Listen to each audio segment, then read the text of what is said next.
G'day! In today's video I'll be doing a keyboard swap on an MSI GE70. The steps that I do in this should be very similar to other MSI laptops of the similar age.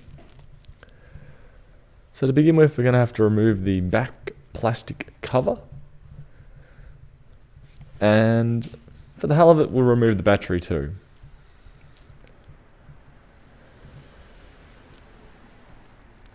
Which is sometimes more difficult than it should be. Also, from the top half of the laptop, we are going to have to remove this black trim at the top here. So along here. So I'm just able to pry under with a pair of tweezers and just pull it up from there. Then from there we're looking at 5 Phillips head screws.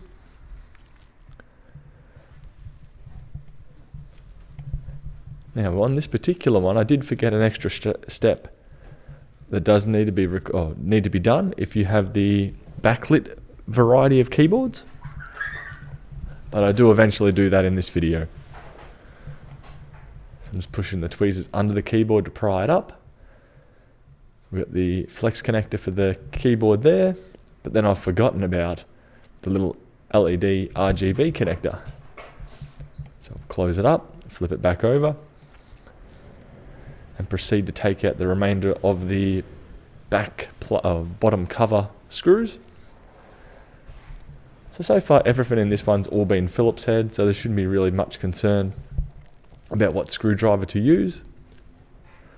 Now I'm just putting a little metal pry tool under there, try and lift it. And then I realised I've forgotten about the warranty sticker, which always has a screw hidden underneath them.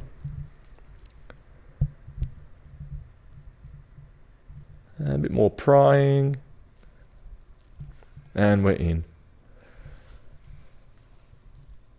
Now from here, the connector was underneath the hard drive.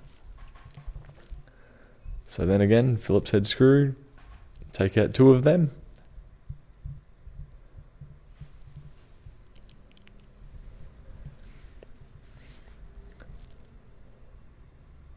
And that should slide backwards. There we go. Then from there we have revealed the flex connector for the LED or the backlight of the keyboard.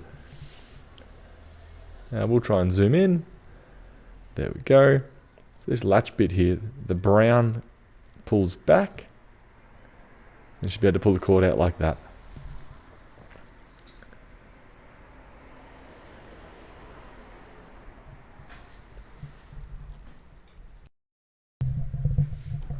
Now I'm going to flip it back over and remove the old keyboard from here. Zoom back out for you guys. Open it up again. And here we have the old keyboard, which we can now just pull out. This one's not quite an original keyboard. It's one of those ones that are available on Amazon. The keys font looks slightly different with a slight different tint to the plastic. Overall, same effect. So I'm going to remove the black tape on the bottom of the older one. And then compare folds on the new one.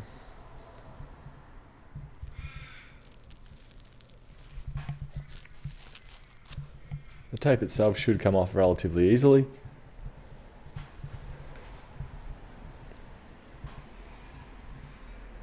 Or maybe a little bit of force.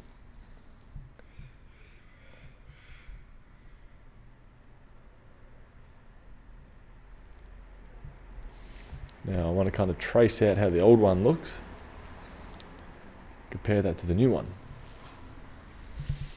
And try and get a fairly similar kink to it.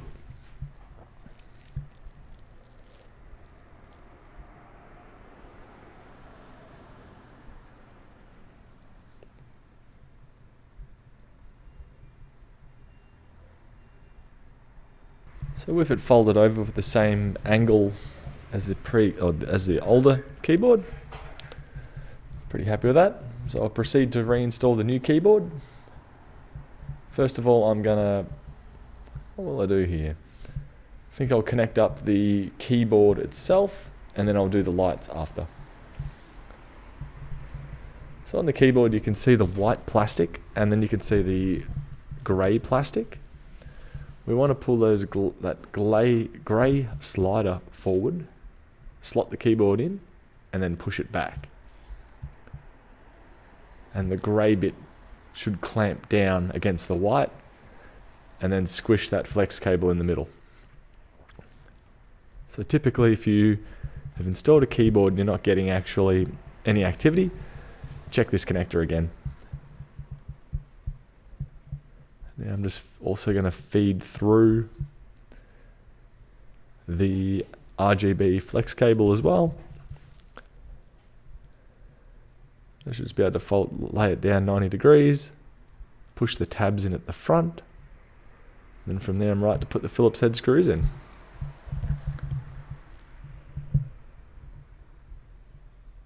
So from here I'm going to catch you guys later. There's really not much more to it apart from reassembly, which the connector on the RGB flex cable is extremely similar to what we just did with the keyboard connector.